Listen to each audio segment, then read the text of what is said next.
information. Thank you for that. Mm. So we're going to transition over to Q&A. Okay. So in 1 minute or less, I'm going to ask you a few All right. questions, and we're going to try to answer them in 1 minute or less. We are, or I am. Yeah. You will. Okay. So if you had a PowerPoint and you had 3 bullet points, what would be the top three for you in order to run a successful business? What are those top 3 bullet points that you would say a person needs? You have to be caring. You have to be strategic. And you have to be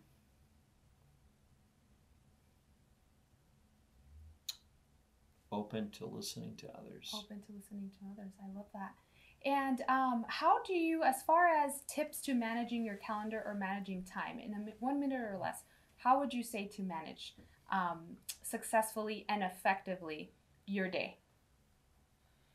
Again, I'd say a lot of it comes down to delegation. Okay. We just recently hired a great assistant for me, and she's doing a really terrific job. But you know, it's kind of understanding what she can do versus what I do, and I have other people assist me in all sorts of different ways.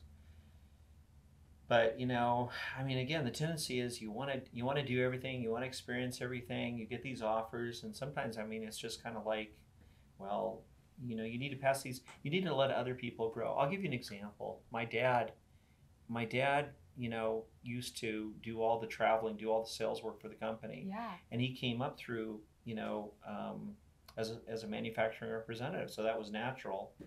And so his way of running the company was, you know, kind of like sometimes leaving, like he traveled with my mom, or you know, but not.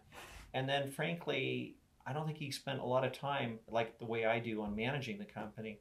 So when I came up, I didn't think I was particularly good at, you know, sales. And so I've run it differently.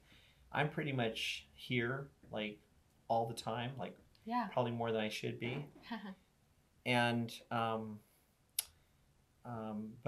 but I really try to make sure that everything is running relatively smoothly. And my father, who's now 93, you know, he actually, you know, looking back, he told me a few times recently, just like if he had it to do over again, he would have let other people do that travel. So when you let other people do those things, you don't get to do them and you don't get to hear. Yeah. But one of the ways I get through that is that I have call reports where I ask people, like when they do travel, like, okay, and then you need to turn a call report, and I want to see, what did you learn? You know, what did you get from this conference or attending this trade show or meeting with this customer? And that's another way to get it. The other benefit of letting people travel, and so here at AGM, we now have, you know, people kind of doing those sort of things. I probably have a dozen different people a year, at least, maybe a dozen and a half, doing all this different stuff. Maybe 2 dozen. But I can't do it all. So I have to give those opportunities to others. But the cool thing is that they grow through those experiences. Yes. And just like I would grow if I could have that, they grow and they become basically more useful because they now understand the industry better, you know, the customer better, or that maybe their own area of expertise because they're attending a conference, say on engineering or marketing or whatever. Yeah, exactly. So.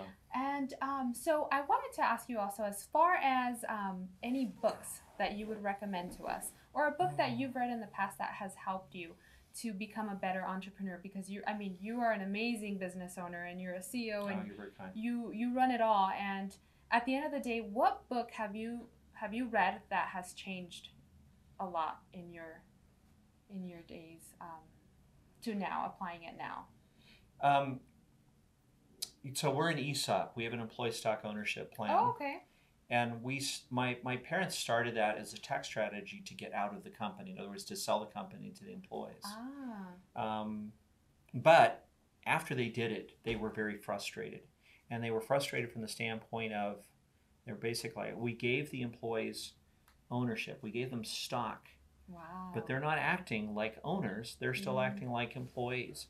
And I listened to that complaint especially for my mom, over the next half dozen years. Yeah.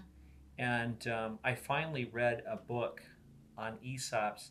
The name of the book I can't remember right at this moment, but what I do remember is what the book basically taught me, which is that, you know, it's not enough to basically just start an ESOP, like to turn your company in from being a normal, say, corporation to Yeah. where the owners become beneficial owners of the stock. And basically, the one thing you have to do is you need to teach your employees to think like owners. Ah. And by doing so, they can then act like owners. Oh. So one thing that I do that's probably very different than most CEOs is that I spend a lot of time trying to educate my workforce to understand how the company works. Okay. And I still remember a former, I think it was a production manager at the time, and he'd been with the company at that point for about 25 years. 25 years. And he wasn't my biggest fan, we'll put it that way. But I remember hearing secondhand that he said to somebody else, he said, after I began doing that, he said, I've learned more about this company in the last year than I did in the previous 25. Wow. And basically, our value as a company bottomed out right around that time, such that now, 27 years later, we're 21 times as valuable, as market valuable, as we were 27 years ago. This is where I'd like for young entrepreneurs to grasp. Do you believe in having a list of duties or tasks every day, every week? How does that look like for you? Well, for one thing, real quick, I believe in everybody should have a job description. Okay. And it's important for, either top management or at least the, manager over the given department to create that job description so people know what they need to be doing by and large. Got it. But also, I believe in everybody should basically have annual objectives, things that they goals that they're trying to accomplish. Some people are going to have more time to do that than others. I'll give you an example. Like our production folks are so busy just getting product out the door that they don't really have time to take on a bunch of major projects. Whereas, say, like, marketing or engineers, they're not having to worry about getting product out the door. But, while, yes, in the case of engineers, they need to be talking to customers and things like that. But there's just more time to, how do we move this company ahead? And in terms of having the objectives, some of these are just simply metrics. In terms of, like production, like you need to accomplish this many dollars in shipments, or we need to get to this dollars in profits. It might have to do with on-time delivery is definitely a very important thing for them and others in the company. Quality is very important, and so everybody in my company has every manager, at least in our company, has annual objectives that they and their departments, if they have departments, help them to achieve. Okay, so would you say then having deadlines is also a part of that? There's no question deadlines are very important. So, again, we go back to metrics.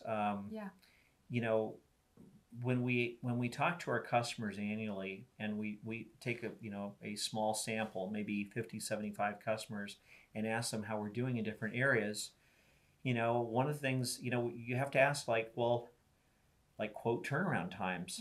One of the things that frustrates customers right off the bat is that they asked you for a quote, and if you don't get back to them, then they might get frustrated and go on to somebody else. Or they might decide, like, they just take too long. They might stop calling you. So you have to measure everything in your company and ask yourself if you're doing well, try to maintain that. But ideally, and if you're doing poorly, try and turn that around, So we have all sorts of metrics. I have them for our key customers like Raytheon here in town. places like Boeing, Northrop Grumman, Lockheed Wow. Martin. So all the key customers. Yeah. I think there's 14 different key customers that we follow, and then there's also just overall. Like, are we shipping to these people on time? Are we basically making them happy? And you have to measure. Like, Yes. when you think about it, like, I mean, I think sometimes like in school, Yeah. kids basically like, oh, deadline. Why should there be a deadline? Yeah. But and teachers need to hold their students accountable to deadlines, and for example, grade down when they don't meet those deadlines, because that is real life. Yes. Yes, Yes, and absolutely. if you can't meet deadlines in life,